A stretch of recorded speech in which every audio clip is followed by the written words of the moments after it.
بسم الله الرحمن الرحیم. هیله لرم چې ټول به روغ جوړ او سیاجه مې ورته بیا هم ښه راغلاست.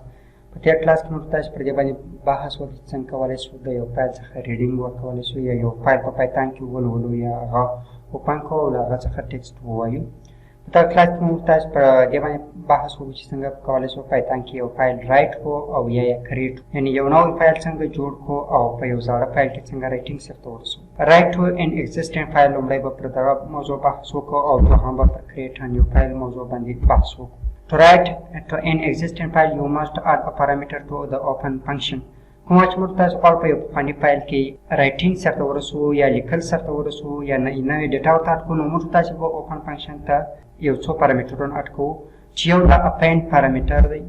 اپینډ پارامتر ویل او اپینډ ټو د اینډ اف د فایل. اپینډ پارامتر چې دی هغه دغه د فایل په پای کې اضافه کېږي، یعنې که موږ تاسو غواړو په یو پخواني فایل کې رایټینګ سرته ورسو نو زموږ نوی ټکسټ چې دی هغه به د فایل په پای کې اضافه کېږي. او که چیرې موږ تاسو د ډبلیو یا رایټ موډ یا پارامتر څخه استفاده وکړو ویل اووررایټ ان ایگزیسټینګ کنټینټ، دا په پخواني فایل کې یا پخواني کنټینټ اووررایټ کوي. یعنې که چیرې موږ تاسو په یو فایل کې پخوانی ټکسټ ولرو یا پخواني کنټینټ ولرو، هغه له منځه ځي او زموږ تاسو نوی کنټینټ پر هغه باندې اووررایټ کېږي. سینټیکس یې څنګه دی؟ موږ تاسو د فایل آبجیکټ جوړوو، اوپن فنکشن ته کال کوو او دوه پارامتر ورپاس کوو، فایل نیم او اکسس موډ. که وګورو موږ تاسو یو فایل وجود لري، دلته د مای فایل ډاټ ټی ایکس ټي په نامه سره ریډ موډ کې موږ تاسو دا فایل خلاصو ګورو، یعنې نیو لاین اډیټ، یعنې په دغه فایل کې موږ تاسو صرف دغه یو لاین لرو. چیرې زه راسم مای فایل زه خلاص کړم، دلته وګورم یو لاین کوډ موږ تاسو لرو. زه راځم په دغه فایل کې لومړی د اپینډ موډ یا اپینډ پارامتر څخه استفاده کوم، له هغه وروسته موږ تاسو بیا د رایټ پارامتر څخه استفاده کوو. راځم د وخت د سپما لپاره دغه کوډ کاپي پیسټ کوم. دلته فایل خلاصوو، فایل موږ تاسو لومړی په اپینډ یعنې د اپینډ پارامتر زه ورته پاس کوم او دغه فنکشن موږ تاسو خپله فایل ډاټ رایټ. کله چې موږ تاسو وایي رایټ، زه غواړم یو نیو لاین واخلم، یعنې نو لاین نیو لاین اډیټ ګین، یعنې دغه یو نوی لاین زه غواړم چې اډ کړم دغه فایل ته. که چیرې زه دغه رن کړم دا پروګرام، دا کوډ رن کړم، موږ ته کوم ایرر نه راکوي. خو که چیرې راسم بېرته دا کوډ رن کړم، موږ ته به یو نوی لاین اډ شوی وي. که وګورو دویم لاین اضافه شو. دا زموږ تاسې اپینډ موډ و، یعنې اپینډ پارامتر. که چیرې زه دغه ریفریش کړم، دلته هم دویم لاین اډ شوی دی فایل. خو رایټ موډ یا رایټ پارامتر چې موږ تاسې پاسو هغه څنګه کار کوي موږ تاسې ته. که راسو زه دا کنټرول سی او کنټرول وی کړم او یوازې دا پارامتر ډبلیو یا رایټ ته واړوم، که دلته موږ تاسې وګورو رایټ پارامتر، دا هغه مخکنی ډیټا یا اگزیسټینګ پخواني کنټینټ له منځه وړي په دغه فایل کې. کله چې پخواني کنټینټ له منځه وړو، هغه نوی کنټینټ چې موږ تاسو لیکلی هغه ورته اضافه کېږي. زه به دلته یو نوې جمله ورته های سټوډنټس، یعنې های سټوډنټس دغه نوې جمله ما ولیکله. که چیرې زه دا کوډ رن کړم کوم ایرر نه راکوي.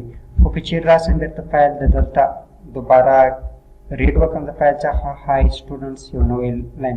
که چیرې زه راسم فایل ریفریش کړم نو دغه دواړه لاین به له منځه تللي او نوی لاین به ماته اډ شوی وي. چې دا و یعنې په پخواني فایل کې رایټینګ کول. څنګه کولی شو په پایتان کې یو نوی فایل کریټ کړو، یعنې چې یو فایل وجود ونه لري موږ تاسې داسې یو فایل کریټ کړو.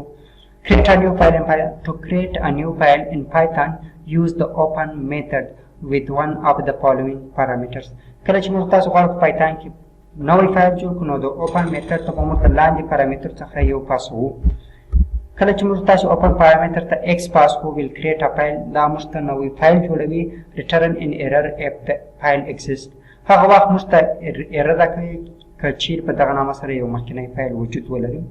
که چیرې موږ ا موډ یا اپینډ پارامتر پاس کوو اوپن فنکشن ته ویل کریټ ا فایل، موږ ته یو نوی فایل جوړوي. if the specific file does not exist، که چیرې دغه په دغه نامه سره پخوانی فایل وجود ونه لري نو دی موږ ته په دغه نامه سره نوی فایل جوړوي، او که پخوانی فایل وجود ولري نو په هغه کې ډیټا اټکوي رایټینګ سره رسوي یعنی ایرر نه راکوي.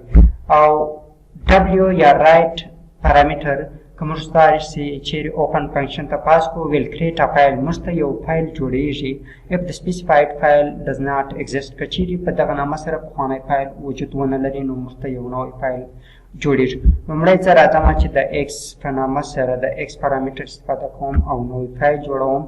نو if open زه غواړم my.txt په نامه یو فایل جوړ کړم او دلته د x mode ساین کړم. که چیرې زه دا رن کړم که وګورم موږ ته کوم ایرر را نه کړ. که چیرې زه راسم دلته وګورم د x په نامه سره به موږ ته یو فایل my.txt فایل جوړ شوی دی. که وګورو په دې کې هیڅ ډیټا اډ شوې نه ده. نو موږ د x څخه استفاده وکړه یعنې my.txt. که چیرې زه دا دوباره رن کړم ما ته ایرر راکوي ځکه موږ وویل که چیرې په دغه نامه سره پخوانی فایل موجود وي نو ایرر موږ تاسو ته راکوي. اوس راځو دوم د اپینډ موډ استفاده کوو. اپینډ موډ موږ که چیرې موږ تاسو وګورو دلته اوپن فایل موږ تاسو غواړو زه دلته یو فایل یعنې داسې فایل چې هغه مخکې له مخکې وجود ونه لري نو دی موږ ته کریټ کېږي. که زه ورته وایم my file.txt که چیرې زه وګورم file.txt اپینډ موډ یا a موډ موږ استفاده کړی نیو لاین اډیټ اګین. که چیرې زه دا رن کړم موږ ته کوم ایرر نه راکوي.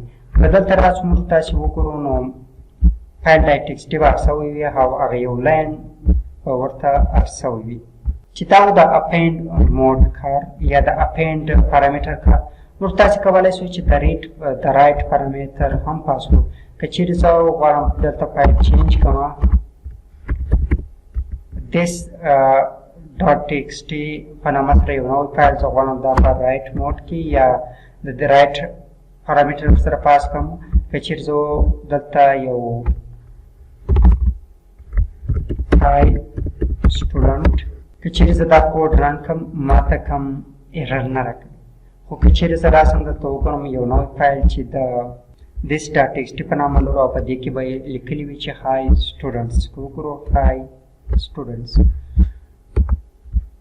اوس که چیرې موږ تاسې راسو بیا هم دغه موډونه استفاده په دې نامه سره file.txt په نامه سره موږ یو بل فایل لرو. اپینډ موډ موږ ته کولی شي یو بل لاین هټ کړي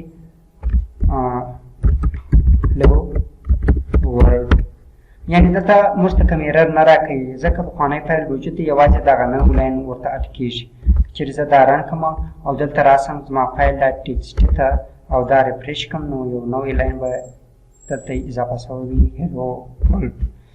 خو که چیرې موږ راسو دلته this.txt فایل موږ تاسې لرو او د رایټ پارامټر موږ سره پاسوو. که چیرې زه دلته راسم دلته hello world ولیکم world نو دغه فایل هغه مخکینۍ جمله به له منځه تللې وي او پر ځای به hello world راځي. که چیرې دا فایل که راسو my.txt کې موږ کوم فایل شی نه لرو. که this.txt ته راسم hi students لرو. که چیرې زه راسم دا رن کړم دغه کوډ نو د hi student پر ځای به موږ ته یو hello world پرېږد شوی. که چیرې زه راسم دا ریفریش کړم یعنې پخوانی ډیټا له منځه وړي او hello world باندې رایټ شو. یعنې موږ تاسې کولی شو چې دغه درې د کریشن لپاره دغه درې پارامټر پاس کړو.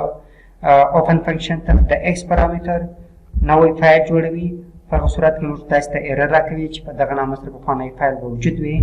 د a پارامټر یا د اپینډ پارامټر نوی فایل جوړوي که چیرې په دغه نامه سره پخوانی فایل موجود نه وي. خو که چیرې پخوانی فایل موجود وي نو په هغه کې موږ تاسو ته نوې ډیټا اډ کوي. او د w یا رایټ پارامټر که چیرې موږ اوپن فنکشن ته پاس کړو نوی فایل جوړوي په هغه صورت کې چې په دغه نامه سره پخوانی فایل وجود ونه لري. که چیرې پخوانی فایل وجود وي یا په دغه نامه سره موږ پخوانی یو زوړ فایل ولرو نو په هغه فایل کې پر هغه کانټینټ باندې دا نوې والیو یا نوې کانټینټ چې د هغه اووررایټ کوي یعنې هغه زړه ډیټا یې له منځه وړي او نوې ډیټا ورته اډ کېږي. نو هیله لرم چې پوه شوي یاست. په راتلونکي کلاس کې به موږ تاسې پر دې باندې بحث وکړو چې څنګه کولی شو په پایتان کې یو فایل ډیلیټ کړو. نو تر بیا ښه